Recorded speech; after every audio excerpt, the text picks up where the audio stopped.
Дархай хөтөлбөрийн эзэмшлийн талбайн хогийн цэгдүүрч ил задгаа хайсан хог хаврын салхишуурганд хийсэж улмаар хүүхэд залуусын чөлөөт цаг өнгөрөдөг спортын ордон болон соёл амралтын хөрөлнгийн талбай руу орж орчны бохирдол үүсгэж байгааг 14-р багийн иргэд олон нийт удаан хугацаанд хөндөж байна. Аймгийн захирагчийн ажлын албанаас тус хогийн цэгийг нүүлгэх, хогийг тогтмол ачуулах шаардлагатай талаар 2025 оноос тус байгууллагын удирдлагуудад удаа дараа альбан бичгээр хандсан боловч өнөөдрийн хүртэл тодорхой арга хэмжээ аваагүй байна. Зам дагуу байрладаг тус хогийн цэгт автомашинтай иргэд унтраагүй тамхины ишээ хайснаас гал алдсан тохиолдолж гарчээ.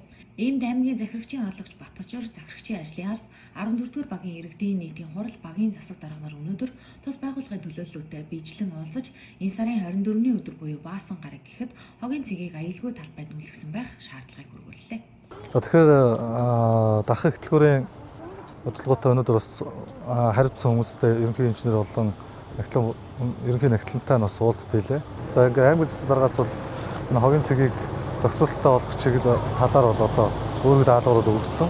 За хогийн цэгийн байршил нь өөрөө соёл амралтын хүрээлэн рүү орж байгаа энэ орцуулан за энэ спортын ордны урдуур өнгөрч байгаа энэ автозамтай жишүү байрлсан. За ингээд энээсээ үүдээд бол одоо автоэр хэрэгслээс очиж байгаа иргэд хогоо ил задгаа шидэж хаях тийм ээ. За мөн одоо тамхины ишээ шидэх зэргээр одоо галт төмрийн өнгөрсөн жил бол одоо ийм шалтгаанаар бол галт төмрийн ийм асуудал үүсчихсэн. За энэ шаардлагыг бол өнгөрсөн жилээс хойш бид нар бол одоо дархай хөтөлбөрийн удирдлагууд бол удаа дараа ингээд шаардлага тавьж хогийн цэгээ шилжүүлэх талаар шаардлагуудыг дөрвүүлжсэн боловч өнөөдрийг хүртэл бол одоо тус дэлгүүрээс бол одоо энэ хогийн цэгийг шилжүүлж байршуулах талаар тодорхой арга хэмжээ авахгүй ийм байдалтай байна. За өнөөдөр бол одоо газар дээр нь бас холбогдох албаны хүмүүстэй өөрөөр хэлбэл онцгой байдлын газрын улсын байцаагчтай, эрүүл мэндийн газрын байцаагч нартай за холбогдох албаны багийн засаг дарга болон иргэдийн нийтийн хурлын дарга иргэдийн төлөөлөлтөй уулзалт хийлээ. За холбогдох шаардлагуудыг бас хөрвүүллээ.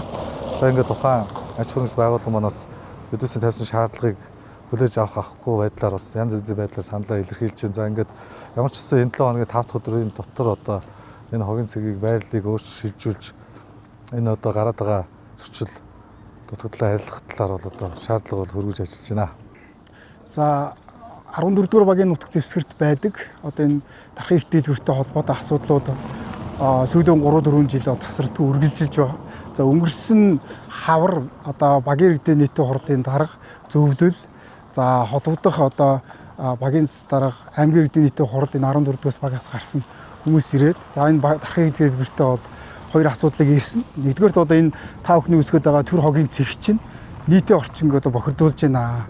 Тэгээ энэгээр ямар ч хараа хяналт байхгүйгээр одоо анхаарал хандуулж ингэж ажиллаагүйгээс болоод нийтийн эзэмшлийн талаа бохирдж байгаа гэдэг асуудлыг ярьсан. За энэ дээр бол бүтэмжтэй хогийн сав 50 энийг хяналт тавьж ажиллаа гэдэг чиглэл өгсөн болж өнөөдөр хүртэл энэ сайжирсан арга хэмжээ бол болоогүй.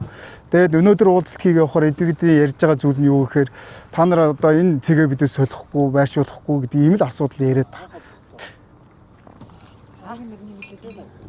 Энэ Батсанд багийн иргэдийн нийтийн хурлын дарга 14-р баг. Хогийн цэгийг нүүлгээгүй тохиолдолд холбогдох байгууллагаас дараачийн арга хэмжээг авч ажиллана.